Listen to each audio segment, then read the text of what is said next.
Bonjour à tous et bienvenue à cette conférence Hello de presse au everyone, and Théâtre welcome national de to la this presse. Je press suis Boris conference at Pou, the reporter National au Press Gallery. journal I Le am Boris Devoir et je serai Pou le from Le modérateur de cette Devoir. I'm a conférence. Avant de journalist and I will commencer, moderate this quelques conference. Before mesures beginning, préventives I will importantes à vous take communiquer. note of On some doit prévenir preventative les incidents measures. acoustiques We must perturbateurs prevent et potentiellement dangereux acoustic susceptibles de shock causer des that can be blessures dangerous. à nos They can interprètes, aux injure participants. our Donc, on vous interpreters demandait and de our participants. garder à tout We moment will ask les you oreillettes to éloignées keep your des earpieces microphones far away from pour your les personnes qui sont microphones at présentes all dans la salle. times for those in the Lorsque room. l'oreillette n'est pas When utilisée, the placée face vers le bas, milieu de l'autocollant vers la table.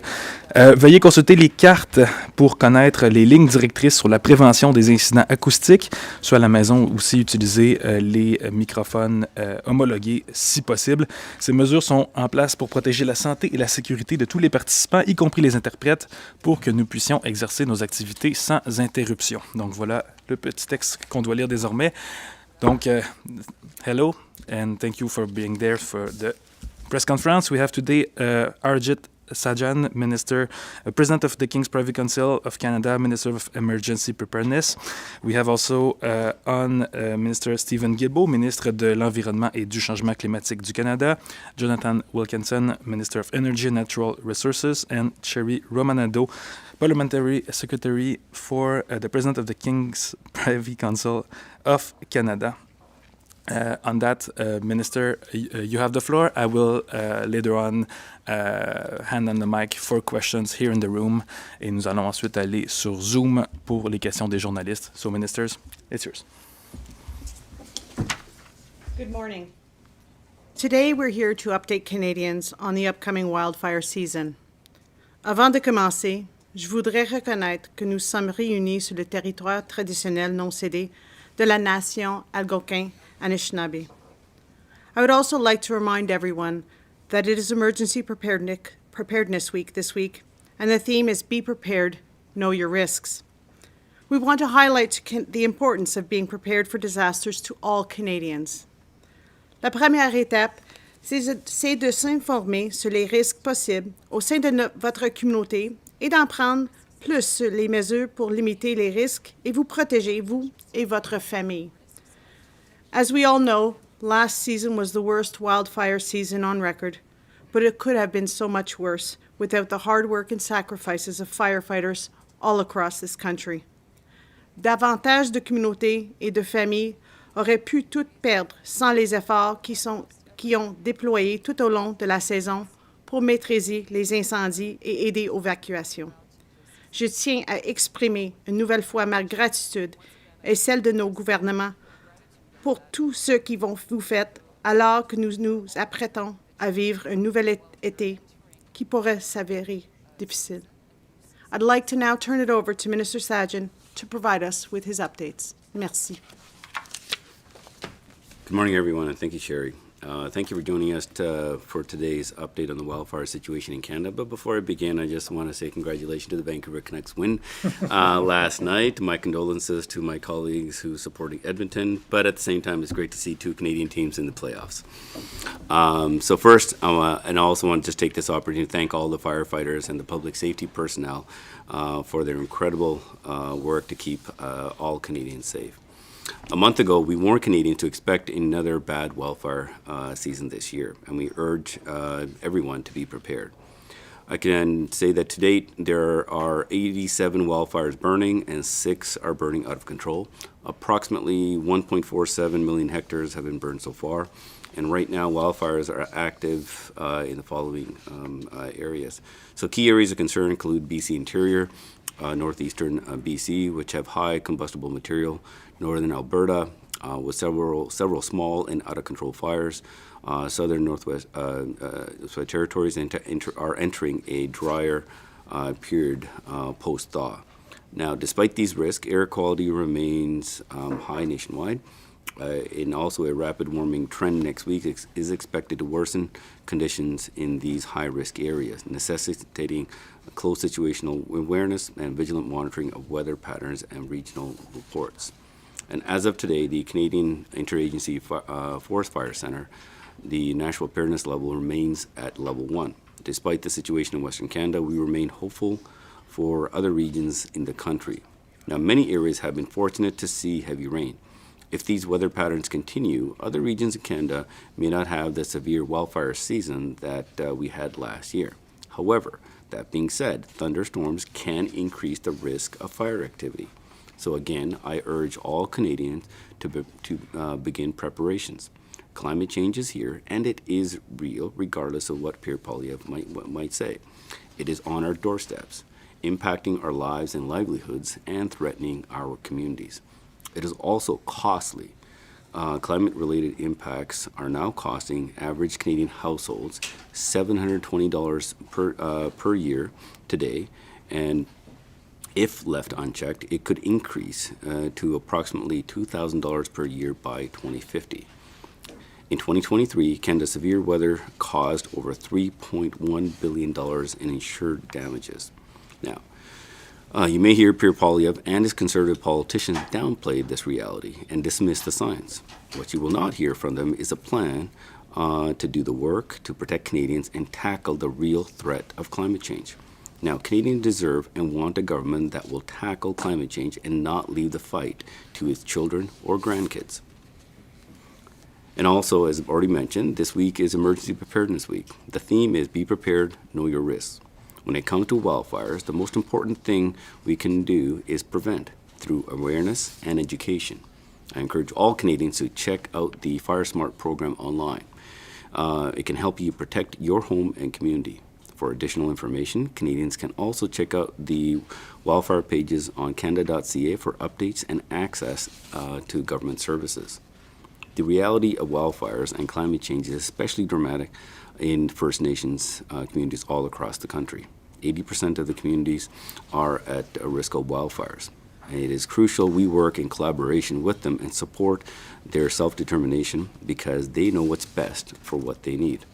Now that is what we are doing through Budget 2024 by adding $166 million to better support communities prepare for and fight wildfires. We're also doing things differently this year by offering advance payments to all communities so they can prepare earlier, incorporating traditional knowledge in their strategies and funding emergency management coordinators in more communities. I also want to be clear today with Indigenous partners, this will be a difficult season, but we will be by your side before, during, and after wildfires. Our government believes in climate change, and we are acting on it, and we want to support your self-determination and leadership and not impose a one-size-fits-all solution on you. We're also committed to ensuring that Canadians can get the help they need in emergencies. To bolster our emergency response capacity, I would like to highlight a new initiative under the federal government's Humanitarian Workforce Program. This initiative will provide a wider range of response capabilities heading into the wildfire season, ensuring that non-governmental organizations can mobilize rapidly and surge in emergency responders and supplies to provide immediate relief to Canadians in times of need. Now, it includes the Canadian Red Cross, St. John's Ambulance, Salvation Army, and the Search and Rescue Volunteer Association of Canada, short, we call it SARVAC. SARVAC will have a new mission-ready group of approximately 200 volunteers from across the country that will be deployable for up to 3 weeks within 72 hours of time frame. The Salvation Army will be repositioning assets and supplies such as non-perishable food in 5 high-risk areas in BC and 2 in the Northwest Territories to allow for fast response if and when it is needed. And St. John's Ambulance has a roster of approximately 10,000 frontline volunteers and 5,000 volunteers for the Canadian Red Cross that remain ready to be called upon to help and support Canadians. To begin with, this pilot will focus on British Columbia and the Northwest Territories, given the heightened level of risk and recent experiences in these regions. I'm also announcing plans for Team Rubicon, a veteran-led humanitarian organization that will be joining the Humanitarian Workforce Program. This will enhance our urgent response capacity and leverage the incredible experience, knowledge, and skills of former Canadian Armed Forces members. We are also very grateful for the enhanced capacity provided by these organizations and their contributions to keeping Canadians safe, particularly as we deal with the increasing effects of climate change. So as we expected, this year's wildfire season is already taking a toll on Western Canada. Evacuations, poor air quality, distressing images can have a significant impact on the physical and mental health of Canadians. So I urge all Canadians to look out for one another. We are Canadians, and this is what we do. For local directions, follow local directions and stay prepared. We will get through this together. If you do not already have an emergency kit, visit getprepared.ca to find out what you need to build one and create a plan for your household and practice it. Finally, I would like to once again thank the many individuals who are tirelessly working to fight the wildfires and to keep us all safe. All Canadians owe you a debt of gratitude for your efforts. Thank you very much. Merci beaucoup. And now I'll turn it over to Minister Guilbeault. Merci, Arj. Bonjour à toutes et à tous. Hello, everyone. Les météorologues d'Environnement et Changement climatique Canada travaillent jour et nuit, 24 heures par jour, 7 jours sur 7, pour prévoir tous les événements météorologiques partout au pays. Aucune autre fonction fédérale n'est aussi présente dans la vie quotidienne de la population. Le climat canadien se réchauffe environ 2 fois plus vite que la moyenne mondiale et nous nous dirigeons vers des risques accrus d'incendies de feux de forêt au cours des prochains mois. Il est important de se préparer et d'avoir les outils nécessaires pour nous adapter et mieux réagir. Les changements climatiques affectent déjà notre climat, mais aussi notre réalité et la façon dont les gens au pays vivent et travaillent. Canadians face a time of ongoing extreme weather events, and we are taking action. In addition to cutting the pollution that is driving climate change, we're helping Canadians in adapting to our current reality. Today, I would like to highlight an investment of almost $212 million in high-performance computing, which enables our Meteorological Service of Canada to predict future conditions, including those that lead to extreme weather events. Canada also provided $643 million over 10 years to help the Meteorological Service provide life-saving information on weather, water quantity, climate, ice, and air quality conditions across Canada on a 24/7 basis. I'm talking about higher quality data for all prediction, an increased ability to detect nearby storms, and better overall severe weather forecasting and detection. I should also note that tomorrow I will be visiting a state-of-the-art weather radar station just outside Montreal in Blainville, Quebec. It's just one of 32 newly modernized radars across the country, giving Canada a fully modern network of reliable radars with greater range and accuracy. These radars improve our ability to track and detect severe weather so that we can alert Canadians earlier about what is coming. Afin de prévenir la multiplication des phénomènes météorologiques extrêmes, nous devons également agir dès aujourd'hui. Nous devons nous adapter aux impacts des changements climatiques que nous subissons actuellement et cesser d'aggraver le problème de la pollution qui alimente cette crise coûteuse pour nos enfants et leurs enfants. Thank you, merci. Je passerai maintenant la parole à mon collègue et ami. Je dirais presque qu'on a gardé le meilleur pour la fin, Jonathan Wilkinson. Merci beaucoup. Bonjour à tous. We certainly talk about climate change a lot these days. The planet, as folks will see, is effectively burning up, and climate change is a significant factor. As folks will know, last summer, Canadians experienced the most destructive forest fire season in our country's history. The federal government is working aggressively to ensure that Canada is prepared to respond to wildfires this season and into the future. Mais de nombreuses leçons ont également été tirées sur la manière dont nous pouvons être encore mieux préparés face à ces incendies. Earlier today, the Government of Canada experts led a wildfire forecasting briefing to share what the data is telling us this wildfire season may look like. Unfortunately, this forecasting continues what has become an alarming but somewhat predictable trend of hot, dry summers that present the perfect conditions for intense fires. Spring wildfire activity is expected to be above normal in areas that have been experiencing prolonged, multi-year droughts, including eastern British Columbia, the central and northern parts of the prairies, and the southern parts of the Northwest Territories. Si vous vivez dans l'est de l'Ontario ou dans l'ouest du Québec, il se peut que vous connaissiez aussi une saison de feux de forêt plus active que d'habitude. Moving into June, our forecast shows that the wildfire-prone area is likely to expand to cover most of the Northwest Territories, Yukon, British Columbia, and northwestern Alberta. This underscores the importance of wildfire mitigation and adaptation.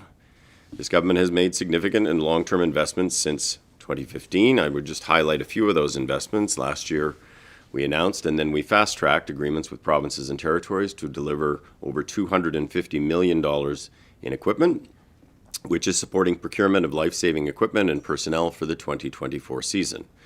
We also announced $38 million to fund the training of additional firefighters and are on track to train 1,000 additional firefighters by the end of this year, which is 3 years ahead of schedule. And last month, I was pleased to announce an $800,000 increase in funding for the International Association of Firefighters to bolster their highly successful program that trains municipal firefighters to fight fires in the municipal wildland interface, which, as folks in places like Kelowna will know, is extremely and increasingly important. Dans le cadre du budget 2024, nous doublons les crédits d'impôt pour les volontaires des services d'incendie. And today I am pleased to speak about new investments to support firefighting through the Resilient Communities Fire Smart program. This includes $1.2 million we will be providing to the Canadian Interagency Forest Fire Centre, or CIFC, to increase staffing capacity and to build awareness of Fire Smart. This funding will help CIFC to support provincial and territorial efforts in expanding Fire Smart.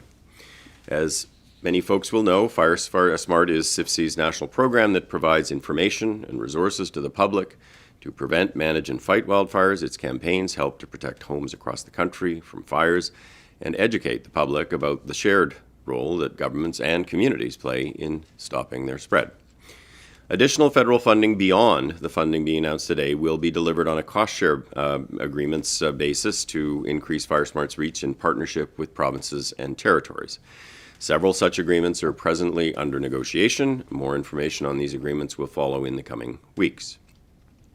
The Fire Smart program recognizes the parts we all play in staying informed of the science and preventing the spread of wildfires when they occur.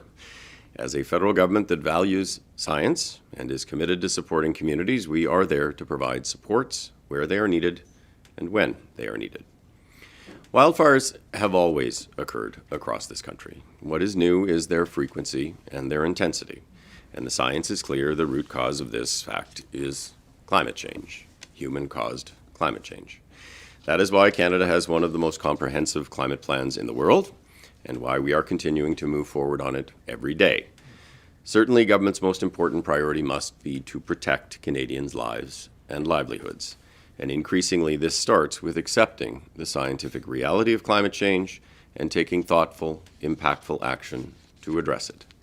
Canadians deserve and expect thoughtful action from their politicians about the risks that climate change poses to our children's future, to our economy, and certainly to our communities. That is exactly what this government has done and will do tomorrow and the next day and the next. So thank you for joining us today. Merci beaucoup. Merci beaucoup. Nous allons maintenant procéder à la période de questions. Nous allons commencer par les questions ici dans la salle et ensuite nous allons passer en ligne.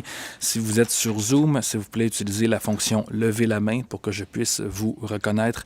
So if you're attending on Zoom, please use the raise hand function at this moment so I could hand you the mic after a few questions here in the room. First off, David Aiken, Global News. Thank you, David Aiken, Global News. Thank you, Ministers, for the briefing.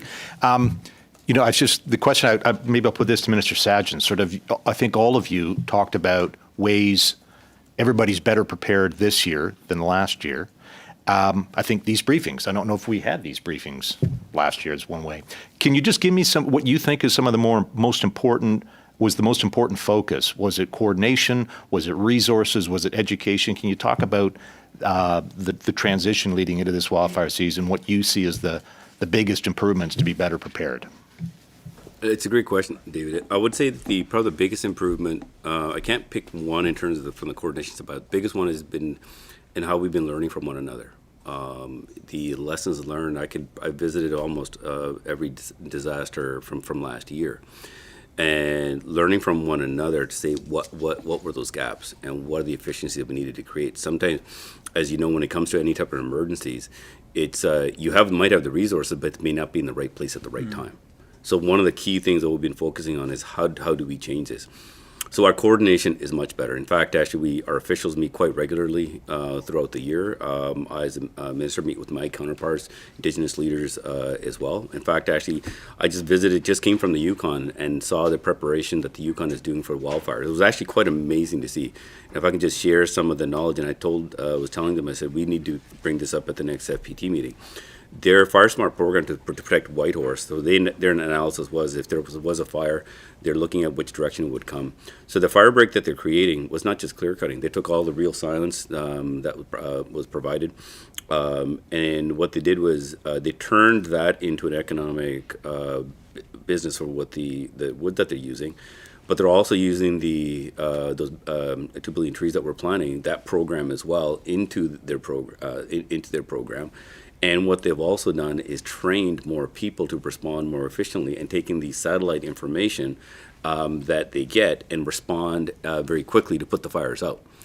So what they've been able to do is look at responding at their level so that they potentially don't even need greater resources. What that allows for us to do is put those resources in other areas that will be needed. So I would say that is learning from one another is probably one of the best things that we've done last year, and then putting that information to use. And even the humanitarian workforce concept and how we're utilizing it is based on what we learned last year of making sure we have the right people, not just to fight the wildfires, but also to making sure that you have people there to do the registration, making sure that the food is there, the medical support, and also preparation of the camps, so that the firefighters are not dealing with running the camps; they're actually there to fight the wildfires.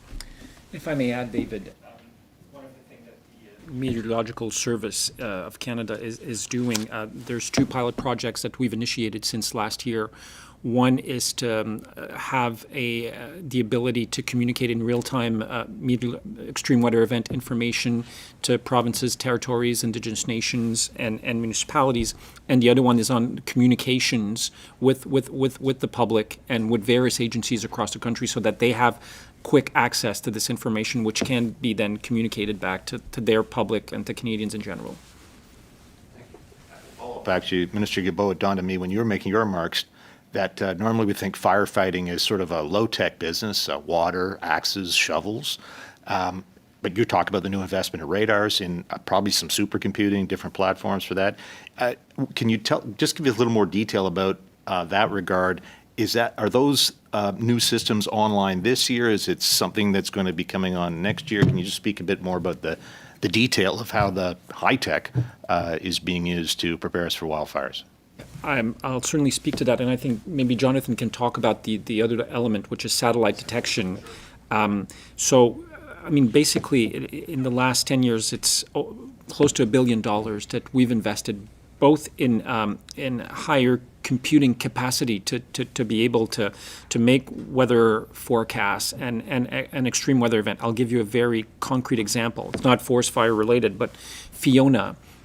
Due to those investment, our scientists were able to predict the path that Fiona was going to take to some hundreds of meters in precision, which allowed us to warn people, local authorities, fishermen, there were still unfortunate death related to Fiona, but it could have been much worse. Number one, and number two, so there's investment in better computing capacity, but also, as I said, investment in better radar technology, which increases the range and accuracy of our radar system across the country. So better detection, better data gathering on the one hand, and better capacity to analyze that data and provide real-time information to provincial, territorial, local authorities to be able to act quickly. Yeah, and I would just say with respect to satellite technology, we have obviously been using satellite technology for some time, but there have been advances. And on the Canadian side, we actually launched a program which is called Wildfire Sat, which will result in our own system, which will be deployed a few years from now, that will greatly enhance the work that we are doing. In the interim, we actually have developed a closer relationship with the Americans in terms of how we are actually collaborating. And one of the things that we are doing is leveraging their Fire Guard satellite system, which actually gives us much more precision, timely data to be able to actually understand what's happening and how to respond. I would say that certainly strengthening relationships with some of our partners who have helped us out last year and who we have helped out in the past has also been very positive. That's not just the Americans, there are a number of others, but certainly with the Americans we've renewed that relationship, and that involves things not just shovels on the ground, but also things like satellite data. And just to add to this is also some of the other technologies we're looking at. One of the key things is how do you fight wildfires at night? So some companies are qualified to do this. As you know, it's extremely dangerous work. In Canada, we do have a few. And how do we put the right technology into this? There is actually one company that I've met that's looking at conducting research right now on a pilot project on how to use drone technology using swarming to fight wildfires. So imagine being able to put out a fire at night. West Kelowna, because that lightning strike was so close to the town, air assets couldn't be used at that time. And so just imagine if we were able to put that fire out, we wouldn't have had that horrific disaster in West Kelowna. But also, let's look at FireSmart. FireSmart takes a lot of science behind it to making sure it's not about clear cutting. It's actually about making sure that we have the right vegetation in the place so that it actually slows the fire down, so that it becomes a fire that the firefighters on the ground can actually fight and prevent. But probably the most important thing that I learned last year when it comes to FireSmart, if you do FireSmart right, it's about the regrowth of the actual forest. When it's not, it scorches the earth about 4 to 5 feet down. And what I was told in places like West Kelowna that I saw personally is that that soil is burnt for about 100 years. And so now imagine with the flash flood situation, it creates other potential disasters as well. So putting that science behind it, and I know there's some work that BC is doing with some private companies right now, and we're looking at how we can do it in other parts of the country and look at what type of vegetation will be needed, because as you know, the needs of the north and the Arctic is going to be very different from what the needs in the south are going to be. Next up, Mia Rapson, Canadian Press. Yeah, Minister Sajjan, I'm just wondering if you could provide a little bit more information about the new volunteer program, how it's different than what we had in place last year, how it'll be improved. Will it be able to be sharing these volunteers across provinces much more easily? Just a little bit more detail on how that's actually going to work. Question. So what we had was with the humanitarian workforce concept, it was kind of created during the COVID pandemic. Making sure that we increase capacity for provinces for a specialized need, because as much as we have called upon CAF is not the best resource to deal with a lot of these emergencies.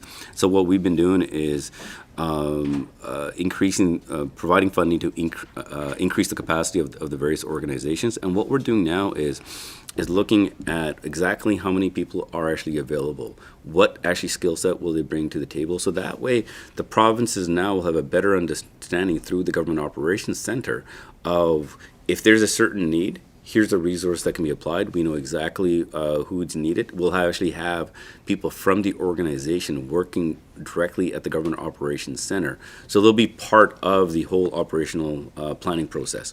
So it'll give, they'll be available across the country, but we are conducting the 2 pilot projects for us so that we can analyze better this year and what the actual needs will be and how to make this work. And I would say that as we talk about the need for fighting wildfires, what we tend to forget is sometimes when there's evacuation, that's when there's a significant anxiety for Canadians. Making sure that Canadians can be registered very quickly so that you can get the appropriate accommodations for them. But the other aspect is, just imagine an evacuation. It's not as easy as picking up a kid. Imagine the most vulnerable or the elderly. So we're looking at working with the organizations to start identifying the most vulnerable so that, for example, I was talking to St. John Ambulance, is how can they identify and then be and support some of the paramedics and getting people out. So let's put it this way, looking at coordinating their work a lot more better, rather than what we used to have before is, great organizations doing amazing work, something happens, they just showed up, right? So what we're also doing is working and making sure all the agreements are in place beforehand, so when there is an emergency, there is no delay in response. And I'm also just wondering what we learned last year in terms of the resources that were on the ground, both physical, like human resources, but also physical resources, and what we've added to that from last year in terms of firefighting capacity to be prepared for this year. I think Jonathan can probably provide more details on this.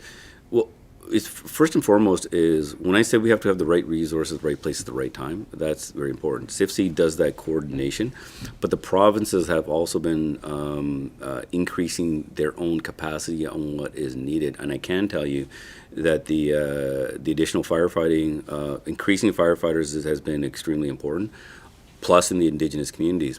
But one key program that I heard from last year that was having a big impact is actually training the leaders on how to fight interface fires, because you can have as many people as possible, but imagine people who are newly trained don't have the experience and the leadership to be able to take teams.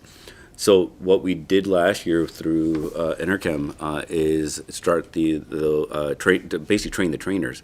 And what they have done is gone around the country is train the experienced people so you can put a 20-person team together with the right resources and send them out. And I'll give you a quick example of how effective and how important that actually is. When I visited a Soyuz and the wildfire that was coming in from the U.S. moved so quickly that they went from evacuation alert to order literally within the hour. As the local fire department was fighting the actual fire, they didn't even have to request. Resources were pushed down. This team knew exactly what needed to be done, and they integrated so well. But if you didn't have the right leadership there, you would have had a pause in trying to figure things out. And what was really important to me is that the local firefighters dealt with the preventing the homes from being caught. The other firefighters pushed the fire out, and there were fuel tanks that the city has in the industrial park. If those fuel tanks came under threat, they potentially would have had to evacuate the entire town. So that's how effective that leadership training. If that wasn't in place, I would say things could have been much worse. So that was another thing that I would just probably wanted to share as well. Yeah, just to follow on that, I mean, I think the resources probably are in a couple of different buckets. So the equipment fund that we set up, which is, I think, $256 million distributed directly to provinces and territories, we have put into place agreements with most provinces and territories that have enabled them to draw down on those to actually purchase equipment that will be used by firefighters throughout each of the provinces and territories, so some of the resources there. The training program I referenced, it has gone a lot faster than what we had anticipated, and so there are many more wildland firefighters on the ground. Particularly important are the work that is the work that we've done in Indigenous communities to ensure that they will be prepared. And of course, we will be doing more of that this year. Harj talked about the work with the International Association of Firefighters. There's the wildland firefighters, and then there are the municipal firefighters that actually can be trained to actually work on this interface area. And that has been an enormously important program. And as I said, we've topped money up on that so that that program will continue going forward. And beyond the resources that we have in Canada, there's also how do we actually make things smoother so that we can pull resources when we need them from partner countries that are willing to actually provide those resources. And so we've upgraded some of the arrangements we have, particularly with the United States, to make it easier to actually pull resources into Canada and vice versa when they have challenges. And so to be able to actually augment the capacity that we actually have domestically when we need to. Matteo, National Observer. Yeah. I'm just curious about the advance payments. I think you said 160 million. Can you give me a bit more detail on what that is and where that's going and what's that funding for municipalities and First Nations? I don't know if it's just for recovery from last year or if it's for preparedness this year.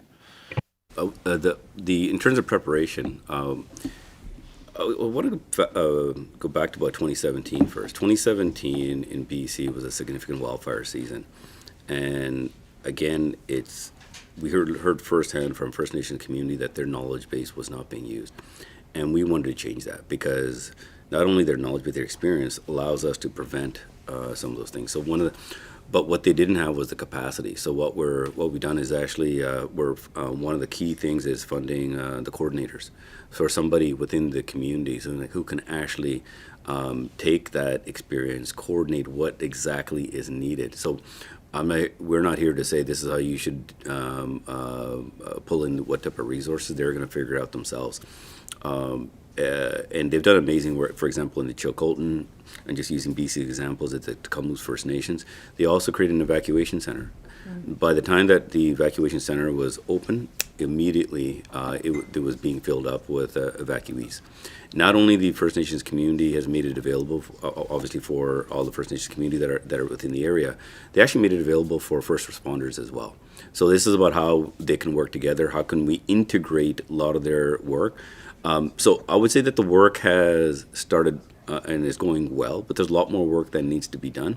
I know that Ontario has a operations center within the Indigenous community that works very well. So we're going to be learning from some of their lessons on how it could be applied to the rest of the country as well. Okay, thank you so much. And so those advance payments are going towards some coordinators. I think your colleague said there was around 13 coordinators in BC. Can you speak a little bit? I know at Alberta, each nation is going to get a coordinator. Obviously, there's a lot of First Nations in BC. 13 seems quite low. Can you speak a little bit about the progress there, and if those 13 coordinators are going to be the only ones throughout this fire season? No, the numbers that Mr. Haidu obviously would have those numbers, and we'll get you the accurate numbers on this. But I know the numbers are higher.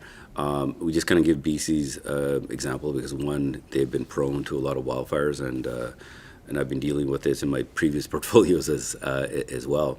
And but it's about making sure that they have the right the resources.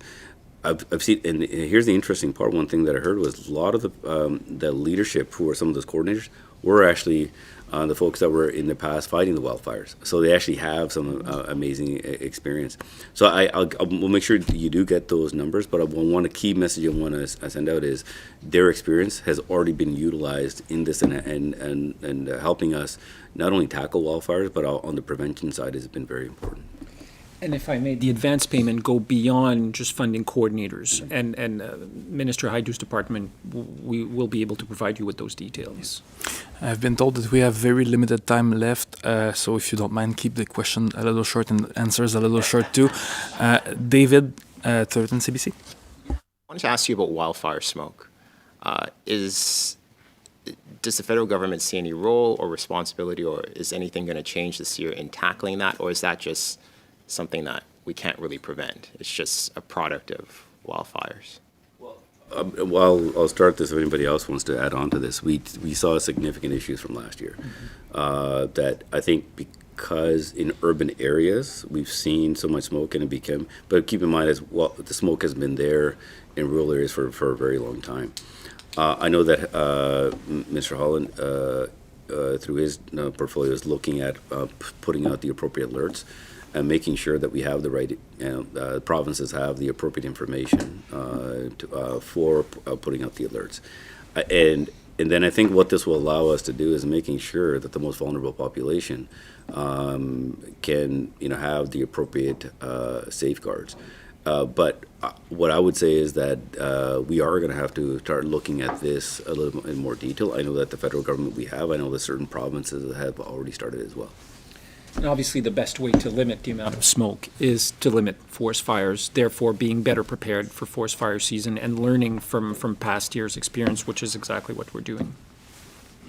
But we saw our smoke affect not only our country, but the United States. So is this a diplomatic issue as well? Like, will there be more attempts to control wildfires if they're burning in places that are not near urban areas, but could create smoke in urban areas, including in the United States? I would say on this one is part of the prevention is some of the early work that you do on the control fires, so that you burn the fuel out. So that's the Fire Smart programs that are taking place. So obviously, as Mr.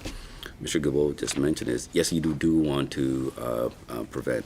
Sadly, through the various, because of climate change, the smoke is traveling and doesn't respect the borders. And as you know, in New York, it did become an issue. But at the same time, yes, we do have those discussions. But at the same time, the way we look at it is I just give you an example of a forest fire that came from the U.S. into us. We can't look at it from a border issue. This is about how do we work together in tackling the impacts of climate change. What I think would like to see is how can we coordinate a lot of this work on health and the potential long-term effects of smoke on humans. It's actually a really good example of how the effects of climate change actually force international collaboration. I would say it's not a diplomatic issue. It's actually something that is forcing closer collaboration with our American friends, including on things like resources on the ground, including things like satellites, because at the end of the day, the impacts don't know geographic boundaries. And yes, last year it was New York that took the brunt of a lot of the smoke coming from Canada, but I can tell you in British Columbia, we've had exactly the reverse from fires in Oregon, Washington State, and California many years. And so I would say you might want to have a conversation with Ambassador Cohen about this. It has really, accelerated, I think, the depth of the conversations we're having with the United States about how we work together. But David, at the end of the day, pollution knows no border. And the best way to limit forest fires, beyond doing all the preparation that Arj has talked about, is by reducing our contribution to climate change, something that the Conservative Party of Canada doesn't seem to understand. Like, you make pollution free again, we will have more forest fires. Canada will contribute more to global climate change. You cancel programs on electrification of transportation, we'll continue burning more fossil fuels. You cancel programs on clean technology, on home energy retrofits, it will mean that Canada will emit more greenhouse gas. Like, there's no gray area there. Either you have a plan to fight climate change and to reduce Canada's contribution to greenhouse gases emission, or you don't. And if you don't, then Canada will contribute more to global climate change, including the impacts that we're seeing here in Canada. And just imagine now, right now we're talking about wildfires. In British Columbia, the heat domes killed a lot of people. So the climate change is having a significant impact, within so many different other areas. And as we're talking about wildfires, the main issue that BC and Alberta are talking about emergency preparedness right now is actually drought. So there's a lot of other bigger issues that are taking place right now, and I can't stress enough how important it is to tackle this. And this is something that you cannot leave to the next generation. Just imagine our grandkids and grandkids saying to us 100 years later and saying, what were those people thinking? This is the time for us to making sure that we do get this right, and it's going to take a lot of effort. On va utiliser les précieuses dernières minutes pour donner la parole aux journalistes sur Zoom. Elisa Serret de Radio-Canada, à vous la parole. Bonjour, vous avez dit plein de choses intéressantes, mais tout en anglais. Alors, M. Guilbeault, si vous pouvez répondre en français, notamment sur peut-être donc ces paiements anticipés dans un premier temps, dans un deuxième temps, sur l'importance donc de s'attaquer au changement climatique. Vous avez lancé des pointes là, à l'endroit de M. Poilievre. Est-ce que vous pouvez répondre en français sur ces questions? Merci. Première question était sur les paiements anticipés, là, vous avez parlé de 160 millions de dollars en prévision des feux de forêt cette année pour aider donc des coordonnateurs dans différentes régions. OK, d'accord. Alors, donc, ce qu'on a fait beaucoup depuis l'an passé, c'est d'apprendre des expériences à la fois au niveau fédéral, mais aussi nos partenariats avec les provinces, les territoires et les peuples autochtones. Et il y a plusieurs mesures qui ont été mises en place, soit du côté, par exemple, d'Environnement et Changement climatique Canada, investissement dans des ordinateurs plus puissants pour être capable de mieux déterminer les catastrophes naturelles qui arrivent, mieux les détecter aussi par des investissements de plus de 600 millions de dollars dans la modernisation de notre système de radar. Du côté du ministère de la Sécurité publique et de la préparation aux urgences, des investissements pour former des formateurs sur les feux de forêt qui vont pouvoir aller dans les communautés, travailler avec les gens qui au niveau local, peuvent faire preuve de leadership, peuvent prendre en main des équipes qui peuvent être ensuite déployées. pour réagir plus rapidement, pour s'intégrer à d'autres équipes de pompiers, soit volontaires ou des pompiers qui sont déjà formés pour les feux de forêt. On a créé une force fédérale de 200 personnes qui peuvent être déplacées sur le terrain, en plus de travailler avec plusieurs organisations comme l'Armée du Salut, la Croix-Rouge, qui possèdent eux-mêmes des bénévoles qui sont formés pour ça. Alors, il y a une série d'éléments que nous avons mis en place. Pour ce qui est des conservateurs, bien, écoutez, la meilleure façon... Alors, il faut mieux se préparer pour faire face aux impacts des changements climatiques, il n'y a pas de doute là-dessus. Mais si nous ne nous attaquons pas à la pollution climatique, bien, il va y avoir toujours de plus en plus d'impacts des changements climatiques.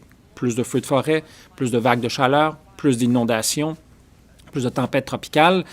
Et c'est une chose que le Parti conservateur refuse d'admettre, refuse même d'en discuter. Si on coupe les programmes pour l'électrification des transports, si on coupe les programmes pour le transport en commun, si on coupe les programmes pour l'efficacité énergétique au niveau domiciliaire, résidentiel, bien, qu'est-ce que ça va faire? Ça va faire que le Canada va devoir brûler plus de combustibles fossiles, va contribuer plus au problème du réchauffement climatique qui crée des impacts ici et ailleurs. Il n'y a pas de zone de gris ici. Soit on est en faveur de la lutte au changement climatique et on déploie ce que Jonathan a dit avec raison comme étant sinon le plan le plus détaillé au monde, certainement l'un des plans les plus détaillés au monde. Pendant ce temps-là, si on regarde du côté conservateur, soit sur la question de la préparation face aux urgences, donc toute l'adaptation, soit sur la lutte à la pollution climatique, c'est silence radio du côté conservateur, et ça, pour nous, c'est inacceptable. En suivi, Elisa?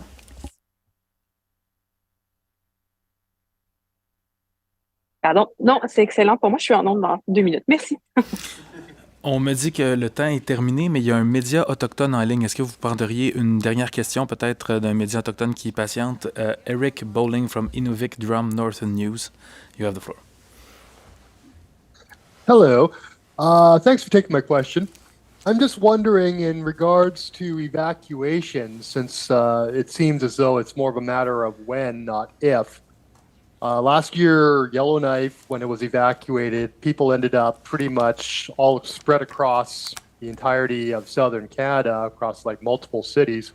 So I'm wondering what kind of preparation is being made for small communities, particularly isolated ones that don't necessarily have road access, like in northern Manitoba and in Northwest Territories, or places that have limited road access, like here at Inuvik, where we had to drive anywhere. It's 8 to 12-hour drive before we hit Dawson. So I'm just wondering what's been done with that. That's a really good question. When it comes to the evacuations, one of the key things that we learned from last year when Yellowknife was evacuated, and I visited most of the communities afterwards as well, is that we need to, one, have a much better plan in place. One of the key things was that people were, frantically just trying to move everybody out, went to different places. They didn't know exactly where they were, especially where certain vulnerable populations went into areas that didn't have the right support. So one is getting a much better perspective on exactly which community, and if there was a plan to evacuate, where would they go? And those, some of the things through the Humanitarian Workforce program, we're doing that. We will be doing that, is kind of looking at supporting them in that way. The other aspect is not only planning but conducting evacuations early. Like, for example, right now, as you know, in Old Crow community, there is no road access, and there's potentially a flood situation that can occur within the next week or two. And I just came from the Yukon to look at their preparations, and they already have plans in place to making sure that the evacuation does take place. And in some communities in Ontario, I think for the first time, evacuations are taking place in just beforehand. And so those are things that we're learning from last year, sadly, from the evacuation of how it took place. thank goodness that no lives were lost, but obviously still had a significant impact on the population. So that's what we're doing now is, again, learning from the lessons of last year is what type of plans need to be in place, what type of equipment needs to be ready. And I would say that things are getting better, and Old Crow is just one example of how we can support the communities at the right time. Quick follow-up, Eric? Yeah. Speaking of equipment, I seem to recall at a previous press conference about this subject, it was mentioned that water bombers have a 15-year wait list for new water bombers, I think, or something to that effect. So I'm just wondering if we've been able to locate any sort of alternatives for potential equipment as we go forward. The territories are looking at their own capacity of what they also need. I can tell you that federally we are looking at a few options. It's too early for me to even discuss looking at some of the alternatives. And this is probably a good example and opportunity to say is the climate change is having an impact all over the world. And the reason why in some cases we have a 15-year wait time for water bombers is because a lot of even the European countries and other countries around the world also need water bombers. Fortunately for Canada, across the country we do have resources, and like I said, I just happened to be in the Yukon just to look at the resources they have. They're also looking at adjusting even how they do contracting. Originally, they're doing like 5-year contracts. They need to look at 10-year contracts. But that's something area that we are actively looking at. And not only about having more water bombers, but having better capability within the water bombers to be able, for example, to fight water bombers, fight fires at night.